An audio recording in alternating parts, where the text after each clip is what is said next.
I'm Leanne Tran, psychologist who's worked with families whose kids don't fit the mould for almost 20 years. I've worked with children for decades, but I know parents are the real change makers when it comes to their kids. Having 3 kids of my own means I know it's not easy.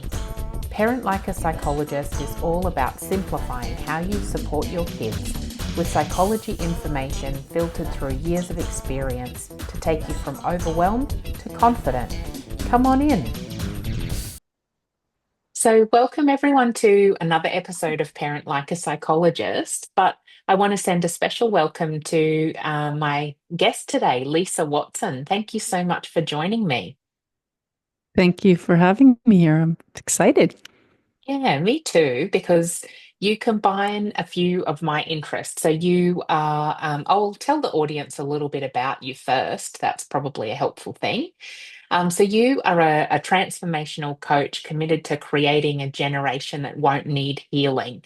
That's the first part that I love. I stand for those kind of values as well. And so through your Reparent Yourself method and the Awaken the One children's book series, you empower adults to break generational patterns by cultivating new belief systems rooted in love and by supporting inner children healing and equipping children with emotional intelligence tools. You transform family dynamics and collective consciousness, blending spiritual wisdom with practical strategies for authentic self expression across generations. That's a lot of things, all for one person to do. But what I love is that it's about seeing the parent and reparenting from that emotional lens, which also supports children. But you do the work particularly with children and mindfulness through your books as well. Um, yeah, so I'm really excited to have you on today. Also, I love books and reading, so that's another connection that we have. Awesome. Is there a part of your work that you like the most, or for you, is it just a matter of bringing all of those parts together? Well, it's really been, a journey in the making. Like I've allowed myself to truly been to be guided, in this journey. I feel like it's just my life's mission. It's really, to be honest, like comes from, my spiritual self, from my higher self, from God's source, like just this mission that I'm on. Hmm. And it comes from healing my own wounds. Like I had a very challenging childhood, and that left me with a lot of disempowering programs of unworthiness, people pleasing programs that had me. I went straight from my childhood into a toxic relationship that I was Hmm. in. I'll call it basically a narcissistic relationship. And I was married for over 28 years, raising my 2 children. And when I eventually got out of that about 10 years ago, I was just really on a mission to find my own self. Like in that relationship, I it was very controlling. If your listeners, if the listeners know anything about narcissistic relationships, they are very controlling and you Hmm. lose yourself in them. And I just wanted to, I was just like on this mission to be my authentic self, to find out like who I was without having to worry about someone else's emotional well being all the time, or, them being angry, that I could just show up as myself. And in Hmm. this journey, I found that I needed to basically reparent myself, that Mm. I needed to go in and that the fact that I was in the relationship for those years and I allowed those things to happen to me, they weren't happening to me, they were happening for me because it was stemming from an unworthiness program that I was running. already. Like I was matching up with someone who was mirroring back to me only what I felt like I deserved. And when I really dug deep into that, I saw that it was my upbringing. Hmm. And in this process, I ended up switching careers. Like I had worked for a corporation for a long time as like a trainer and writer and coach. And I decided to become a life coach. So I started, going to school and getting certifications, went back to school to get my PhD. I'm still working towards my PhD in integrative health medicine. And then I got really interested in conscious parenting and child development and learning about how do we build, like, how do we come with these subconscious programs? Like, where do they start? Where did these disempowering programs of mine start that caused me to develop this relationship with this person and get stuck in it for so long? And I learned that we can rewrite these programs, that, society and our parents who didn't know how to parent well, simply by saying certain things to us, the words that they use, the behaviors that they modeled for us, things, the way that we were treated caused us to believe certain things about ourselves. But that now as an adult, like we literally have the power to go back and rewrite that programming. And that Mm-hmm. was just so exciting to me. And so I started in my coaching program working with adults to do that, but being very interested also on the other side of the coin, which is we need to prevent this from happening to future generations. So my work, it didn't happen all at once. It's been, Hmm. it was, years in the making, really. Mm. But what it came down to is like two sides of the same coin. Like, okay, I'm going to help parents to heal their own inner child, rewrite their own subconscious. But at the same time, I want to make sure that they're not passing it on to the next generation. Mm. And so I was working with parents, but I was also working with just regular people and realizing that we were just doing the exact same work. Like it didn't matter if I needed to help you become a better parent, what we needed to work on first was your own subconscious programming, breaking those generational patterns of behavior so you wouldn't pass them on to your children. I Hmm. think that's why, parenting techniques don't really work that well. Like, because they're not the root of the problem. Yes. The Yep. root of the problem is your own triggers, is your own mirroring onto your children the same stuff that was placed onto you, like the modeled behaviors, the way you were just treated. It's just automatic stuff that you're doing. Yes. So Yeah. it was a lot in the making. Yeah, I can imagine. But I think what you described then is a conversation that I have had with a lot of parents who are in this position where they recognize that they don't want to do things the same way their parents did. And I guess as part of that, they recognize there's some kind of challenge and pain that's come with how they were raised. But and so that often they're working on parenting differently and the strategies, but because they don't want to pass those kind of wounds or pain onto their children. But it's a really difficult place to be unless you do have support to look into all of that stuff to understand it a lot better. Um, I feel like I'm not doing it justice because the way you described it, I think, was so useful for parents to hear. Um, what can you give maybe some examples of the types of things you talk about with people when they are trying to reparent themselves and the work that they do in that space? Yeah, this is where I always start to explain it. When we're born, okay, this is the way that I see it. When we're born, I believe that we're spiritual beings and we come into these bodies and we're just having a human experience as a spiritual being.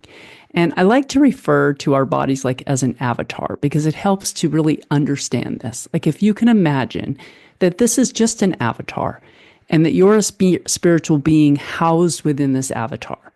And when we're born, we're perfectly innocent. Hmm. or God. Every child that is born on this planet is equally as perfect and innocent as every other child. I believe that. Okay. Mm. And the brain is the operating system to this avatar. And Mm-hmm. you, as a parenting coach, I'm sure you know this. Within the first 7 years of life is when the subconscious mind is formed. Within the Mm-hmm. first 7 years of life, children are absolute sponges. All they're doing is taking in information. Their prefrontal cortex isn't developed, they have their amygdala developed. They're not filtering out anything. They're simply taking in information. Basically, the avatar's operating system is being built. And Mm. it's being built through their observation, the words that they hear, the behaviors that they see modeled for them. Again, they're not filtering out anything, they're absorbing it.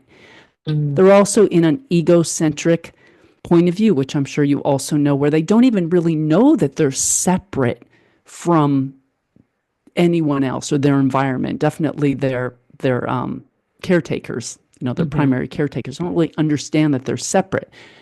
So what happens during these years is belief systems are downloaded into this avatar. Now, I like to say, say that a child is born into a very affluent family and they're treated very well. They have, it's very loving environment, and there's wealth and abundance and great Mm-hmm. mindset. Okay, Mm. that child. There's a saying here in America for sure, is like the apple doesn't fall far from the tree, Mm-hmm. and people can understand that. Yeah. Okay, well, because the child is going to pick up the behaviors, the belief systems of those parents. It's all it knows. It can only Yeah. know what is in front of them.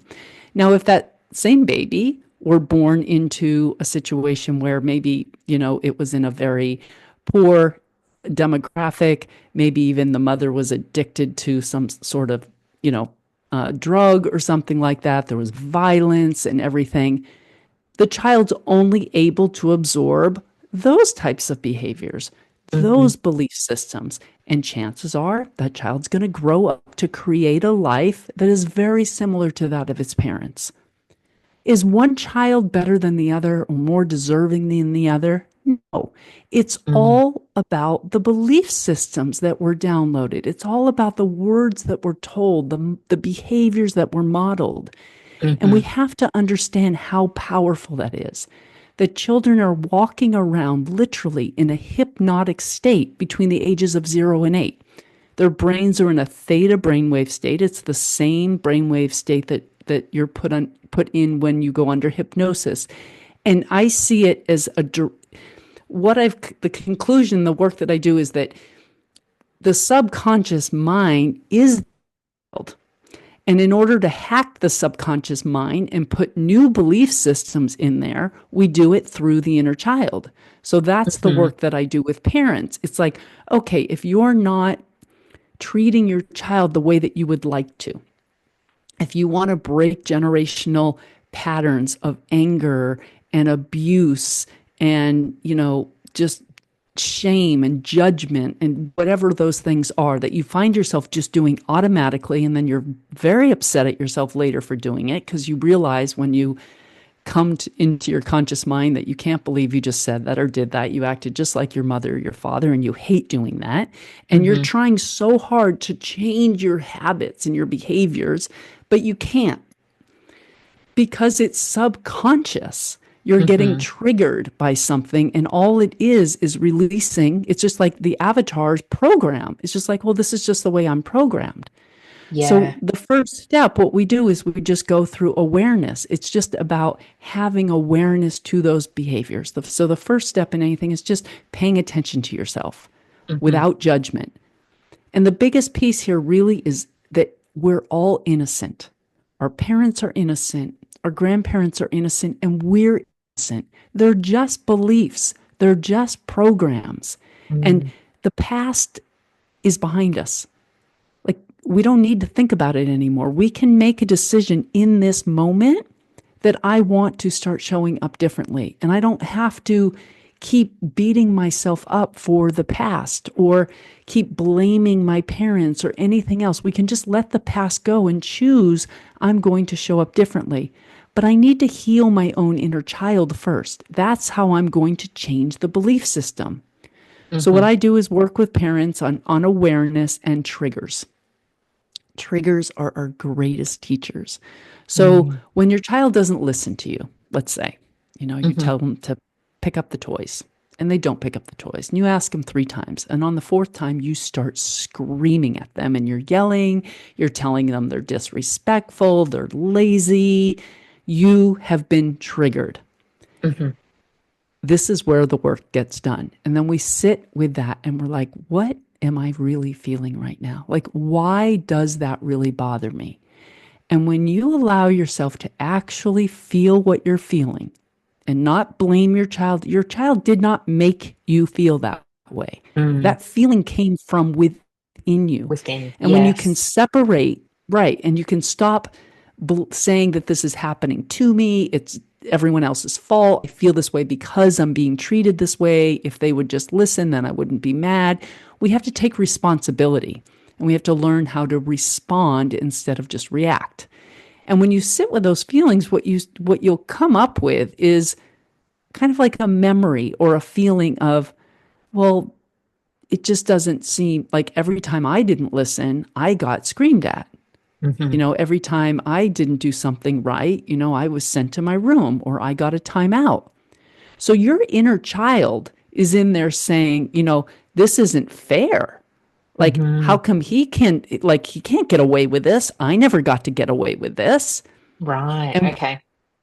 so once we become aware of those things, we can get some distance between the trigger and our response.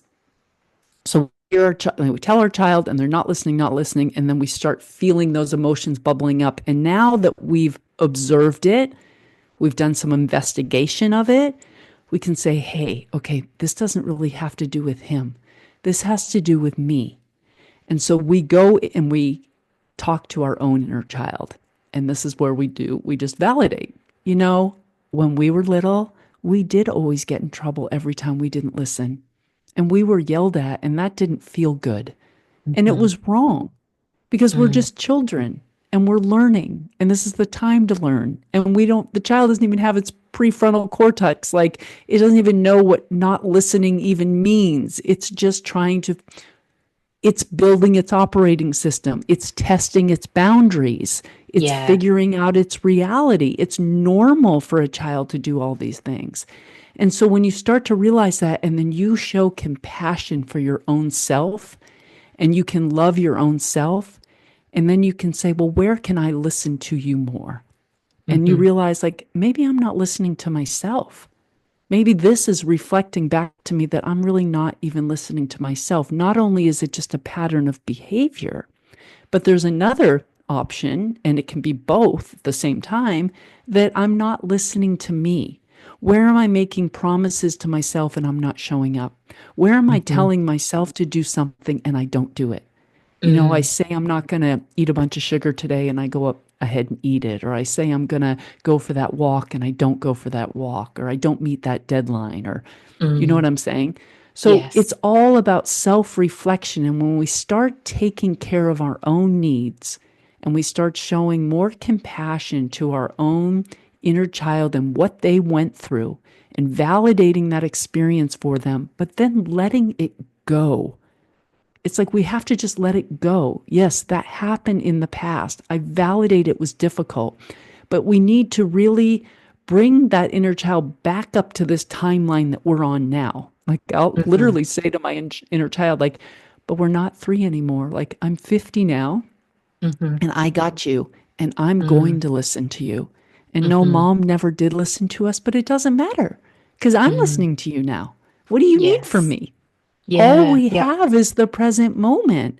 And Mm-hmm. when you do this work, which I have been doing this work solid for like 10 years, and I can't even tell you how transformational it is why I call myself a transformational coach, because it transforms everything where Mm-hmm. I'm not triggered by the same things anymore because I'm meeting my own needs. My inner child trusts me now because I Hmm. show up for her. She's important to me. She knows that I'm going to listen to her. She knows I'm going to set boundaries for her. She knows I'm going to use my voice when things don't sound right. She knows I'm going to take care of myself and give myself love because Hmm. I have made myself and her my absolute priority. And when we do this as parents, it reflects out onto our children. We start to Hmm. have more patience for them, more understanding for them, because our inner child isn't competing with them anymore. It's almost like I feel like there's this jealousy factor that happens between the inner child and our own children. Like, how Hmm. dare you give it to them? I never got it. So it's Hmm. like, hey, baby, I'm going to give it to you too. But then Yeah. this one also deserves it. So everybody gets to feel loved. Everybody gets to feel listened to. Everybody gets to feel validated. And Yeah. that's where you see really big, big shifts happen.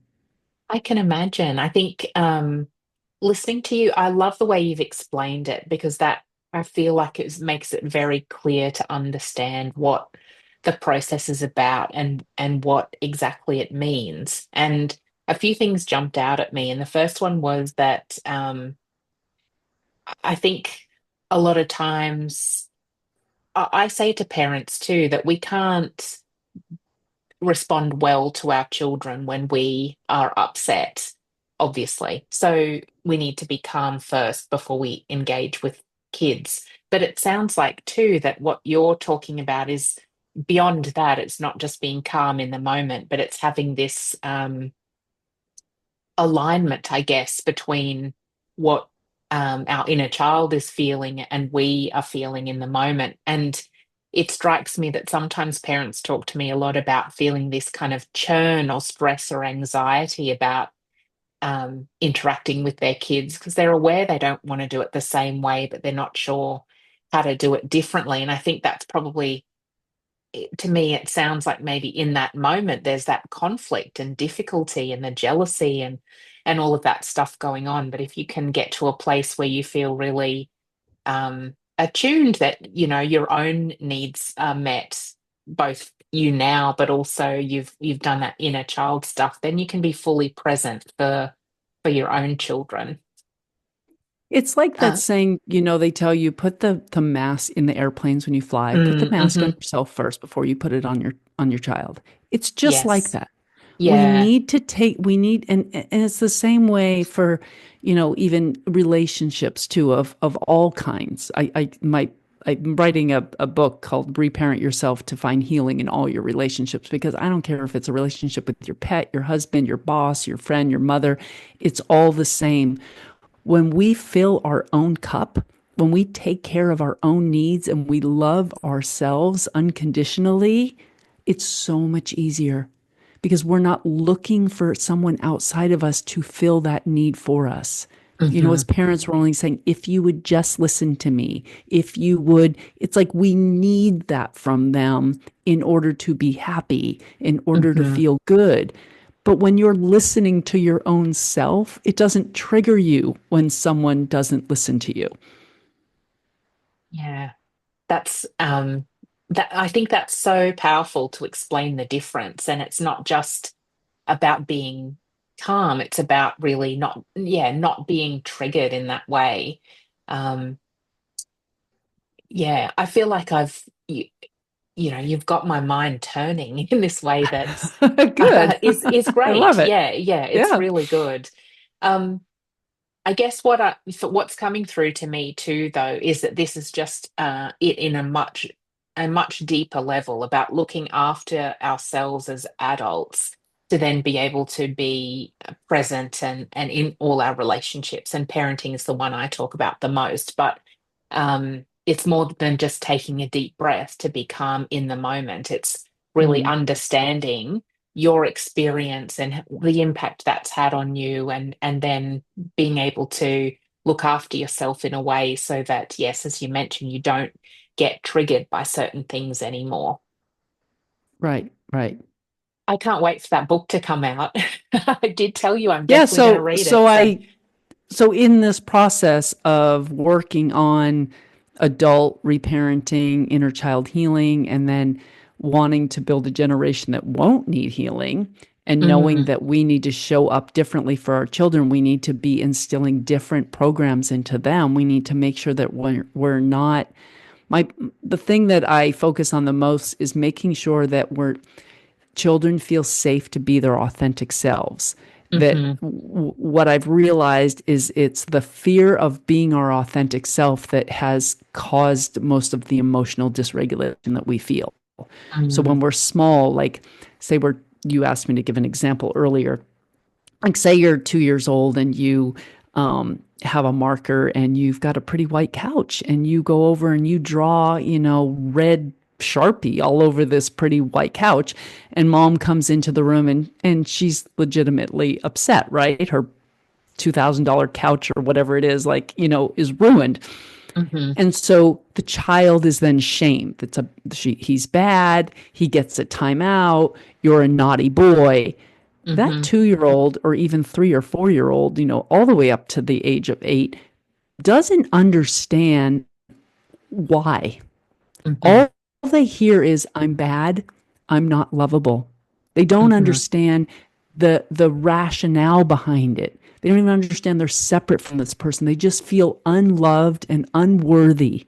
And for being their authentic self, all they were hmm doing is drawing. They saw white and wanted to put color. They were probably really proud of what they did. They weren't trying to be naughty. I mm, told you only on paper.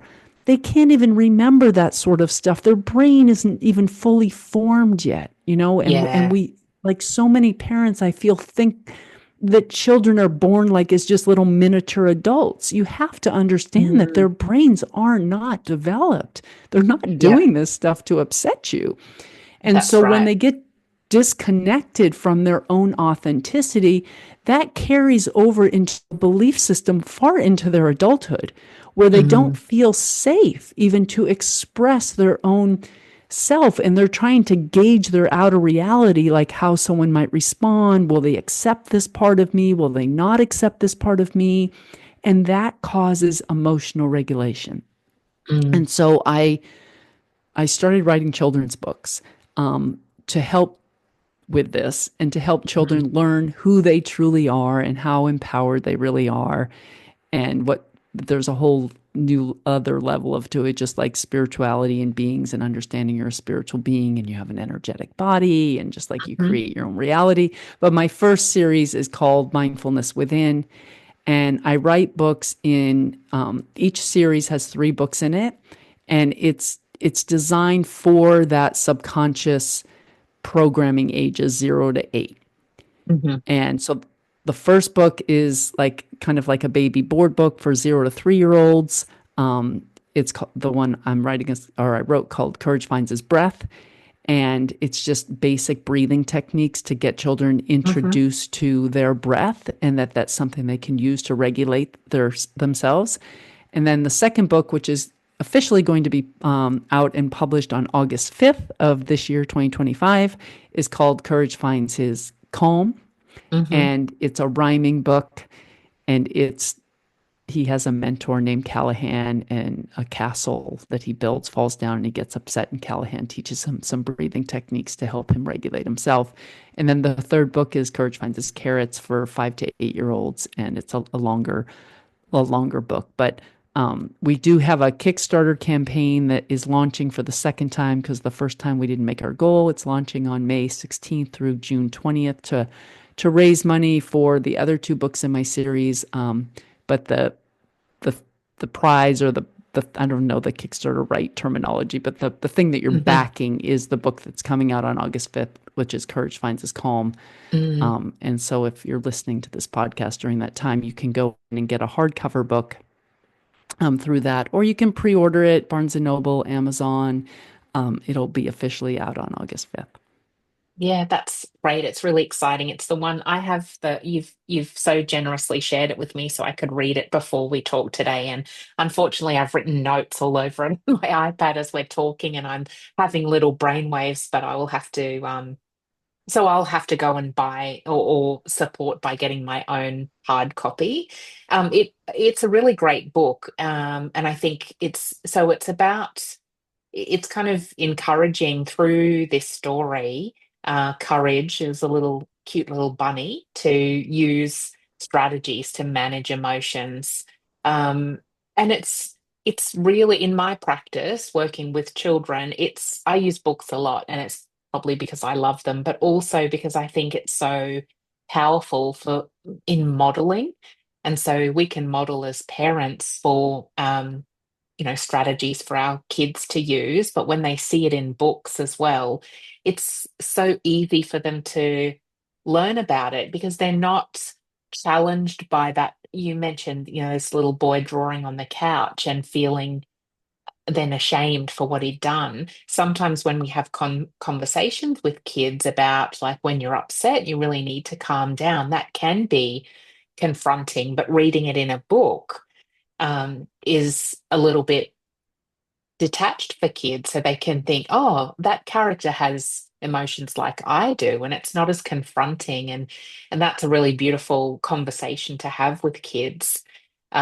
It's got some really great pictures in there too about and the page I'm looking at now is when a courage is very upset, and it describes all of the body signs as well. So when your heart's pounding and you start to sweat before you do something that you may regret. So it's really got a nice way of talking about exactly what feelings are like in the body, and then how you can do things to regulate. And so those are the things I think. As a psychologist, I use a lot. And for parents, I think it's important to know that, um, yeah, describing what the feelings are like helps kids make the link between those emotional states. So definitely go and check it out, would be my advice.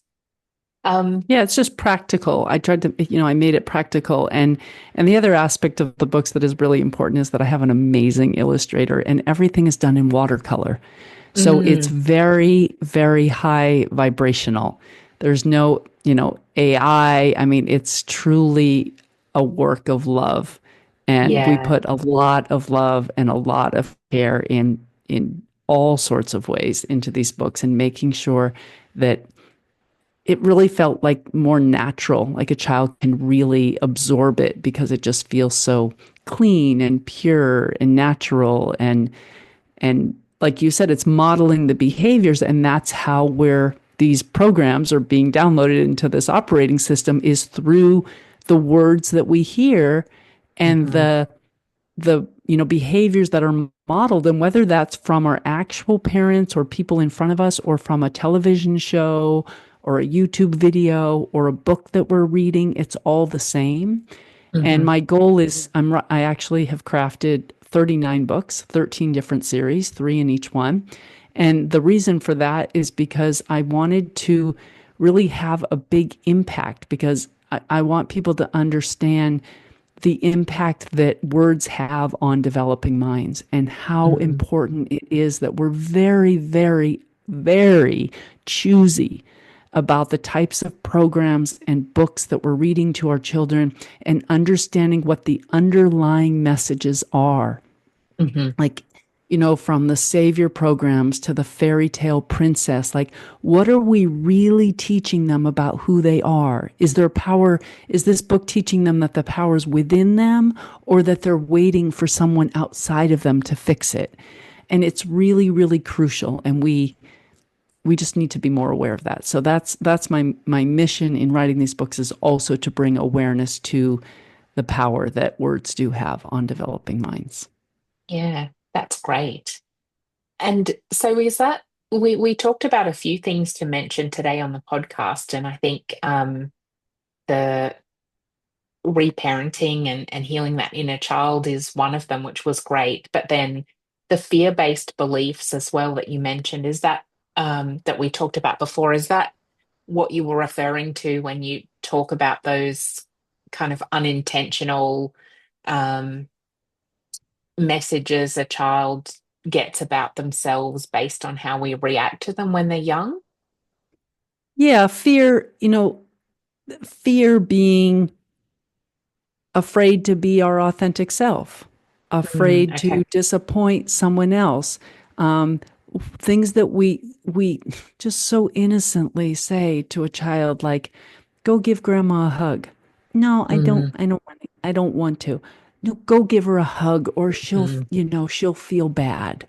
So we're Yes. saying your feelings don't really matter, but Yes. hers are more important than yours. So, what are we really teaching them?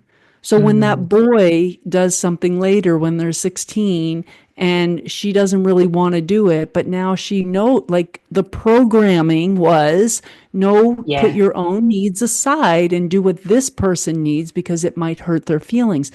We don't realize that we're actually writing that program and installing it into this operating system that's going to show up in their later years. Like, how Yeah. truly impactful. So it's fear based, meaning I'm afraid to be my own self because of the repercussions of that. And I was Mm, told that I shouldn't do that because hmm. someone else's feelings and emotions are more important than mine, or I'm responsible for how grandma feels. If I say, Mm. no, I don't want to hug you, grandma, it's my fault if she's upset. Yeah, No, that's, it's yeah. actually No, not it's your not, but fault. Like, she gets to decide whether she's upset by that or not. yeah, but even that just It's on one her. thing in itself, that feeling that we are responsible for other people's emotions, just that one belief could just, it makes life and adulthood so unbelievably difficult. And it reminds me that I saw Gabor Mate, the author and researcher, come to Australia a little while ago, and he was talking about, Oh, yeah, I know him. yeah, Trauma. yes, that's right. But he was talking a lot about this and saying that because, from a psychology point of view as well, it's attachment is really what will drive really good development for kids and relationships. But if our kids can't feel attached to us in their authentic self, that's really risky and damaging. And that kind of lines up with what you were saying there, that if they feel like we're not accepting them for who they are authentically, it's really hard for them to feel really loved and by us, right? Safe. Because, yeah, and safe. Exactly. That's the word that I use because what I understood through my own research on my own self, I've like used my own self as a lab rat here, is that the amygdala is where the fight, flight, and fawn freeze response comes from. So Hmm. when it's natural. Like if a tiger or dog's coming after us and we're scared, we go into fight, flight, or freeze to protect us. Okay. Hmm. When you don't feel safe to be your authentic self, you go into that state. You become emotionally dysregulated. And I believe that we can get stuck in those states. Like it can cause anxiety, depression, autoimmune disorders. They're proving this, that even things like ADHD and bipolar are a result of being stuck in these states from not Mm. feeling safe. So it's a lot more dangerous than we realize when we don't accept children for their authentic selves. Even something like when they're upset because they don't get the cookie. They want the Hmm. cookie and they're upset. It doesn't mean you have to give them the cookie. We're able to have boundaries, but we can have boundaries without shame. We can Mm. say, oh, you're really upset because you didn't get the cookie. All we have to do is validate it. I don't blame Mm. you. It's kind of, it is disappointing when we don't get to have what we want. And we Mm. just validate the feeling. It doesn't mean I'm going to give you the cookie. We Hmm. allow them to be upset. And then we allow them to understand that there's nothing wrong with their emotions. And that's what my books are about. It's like, okay, you're upset. Like, well, we can breathe. We can stomp our feet. We could scream. We could go run around outside. We can get a hug from mama, whatever you Hmm. need. I'm not going to give you the cookie because I'm going to Hmm. hold a firm boundary here, but I'm not Yes. going to make you feel bad or shamed or in fear of expressing your authentic feelings to me. Mm. Hmm. If that authentic feeling was disappointment, if that authentic feeling was angry, You deserve to be able to feel that way. And we mm, have confused that with like being a doormat as a parent. Oh, this gentle parenting, like stuff doesn't work. Well, not mhm, if you don't hold firm boundaries. You're right, it wouldn't work. Like, we're not going to just give in, give in. That's not what this is about. It's about continuing to hold the boundary, but doing it in a way that isn't going to cause shame or fear for the child to be their authentic selves. They need to feel accepted. You're going to love me whether I'm mad or upset. Like, we all deserve to be frustrated and still be loved, mhm. right? Yeah, absolutely. And as you're talking, I'm thinking because my audience and group of parents that I work with the most have kids who are neurodivergent and are ADHDers or are autistic. And I think this conversation is even more pertinent for these parents as well because there's they're dealing with so much more in terms of different behaviors maybe than they used it when they were young. So then there's no template, and society has lots of extra judgments and that kind of thing. But I think if you can, your message about letting our, well, seeing our kids' authentic selves and loving and acknowledging that is really important. Mm-hmm. Even if it's, I say it and I have to say this all the time, like, kids are annoying. Okay. Like, Yes. the pets are annoying Yeah. because, they're Spouses. not adults. Yeah. Yeah. People are annoying, right? Like, Yeah. people have annoying behaviors, like, especially children, because they don't have fully developed brains. Cats, That's right. dogs, Yeah. so they do things that don't make sense. They don't listen. They're Yep. feral and they they act irrational and they have, meltdowns over the silliest little things. So it's like just not taking it personally. And that's where the inner Hmm. child healing comes in. Like, this isn't about you. This is just Mm. about holding space for them. Yeah. Just hold space for them to be that authentic self. Allow it to be what it is. It's just like, it's okay. Mm. It's all And okay. and is that what you would call when you talk about conscious parenting as well, or do you think there are extra elements to that?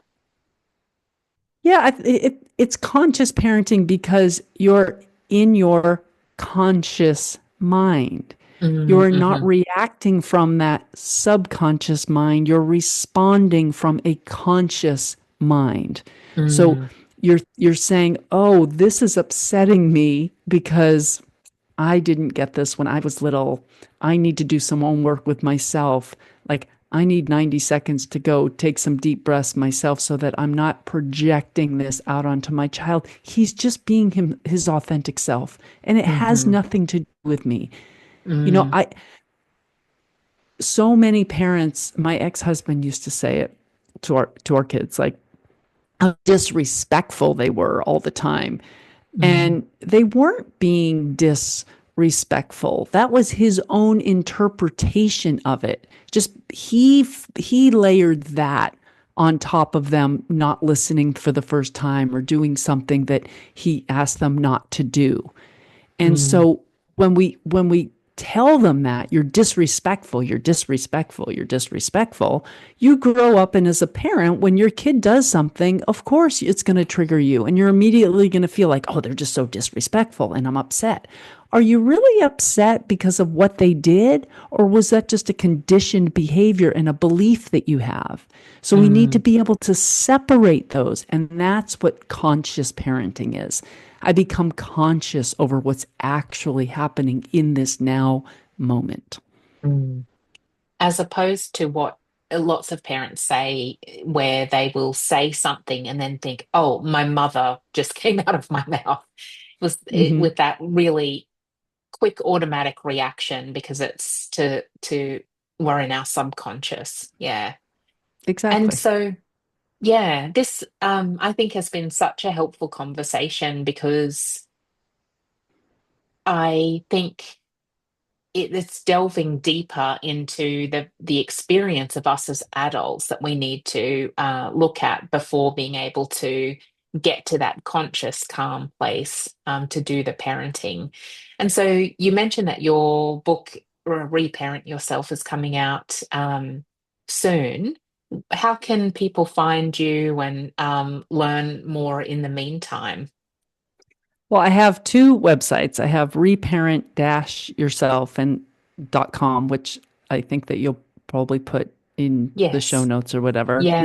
Reparent-yourself.com is where I have my coaching reparenting platform. My Reparenting Yourself book will be coming out. It could be a good year before it actually hits the shelves. There's some work to be done there, and I've got the three other children's books I'm working on. And that the children's book platform I have on a different platform. There's links to it in my Reparent Yourself, but it's Mm. awakentheone.org is where Hmm. I have my children's books. And I'm on social media, Instagram and TikTok and Mm. things like that, Excellent. Facebook and all of those. Yep. All the places people might All regularly hang out. LinkedIn, whatever. Yeah. Yeah, I can only focus on a couple at a time, but I Oh, I dabble in yep. all of them. That's a lot. Yep. Yeah. Yeah. It is a lot. But, I can, your passion really comes through when we talk. And so I can tell that you really just want to, you want to share all of this information, but your true passion of having a generation that, um, is healthy. And I can't remember, how did you say it the A best? generation that won't need healing. I Yeah, mean, it's that's, very like some people are like, "Oh, you really think?" And I'm like, "Well, that's my hope. We're planting the yeah, seeds for a generation that won't need that's healing. right. That's emotional healing. Yes, that's what Yes. I'm hoping for. I think that we can do that. I think if we're conscious of what we say and we understand the power of our words Hmm. and the behaviors that we're modeling, and that we use love and connection over fear and punishment, I truly believe that we can have a generation that won't need healing. Yeah, I agree. And I know that most parents I work with would want that for their children as well, that their child is somebody who doesn't need healing. And so by sharing your message and helping all parents be able to join you on that journey, I think that's a great impact to have. So thank you not only for being here today, but for all of the work that you do on this for our next generations. It's my pleasure. I'm really here on a mission, to be perfectly honest with you. Like, this is why I'm here. I've realized that I live it and breathe it every day. And it doesn't feel like work to me. It's just like my work and who I am all kind of blended together. It's like, it's all that matters to me, to be honest. Like, Yeah. I've been through so much pain from my own childhood and my own relationships. Like, I just don't wish that on anybody. And I know that it can be different. So let's just do it differently. Hmm. Yeah. Great. And let's do it together. Yeah, let's do it together. Yeah, for sure. Thank you so much for having me. I appreciate it. So good. Thank you for being here.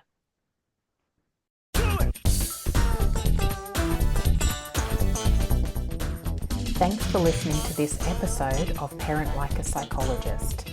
If you found it helpful, please share on Instagram so other parents can benefit too, and tag me at Leanne Tran Psychology so that I can say a big thank you.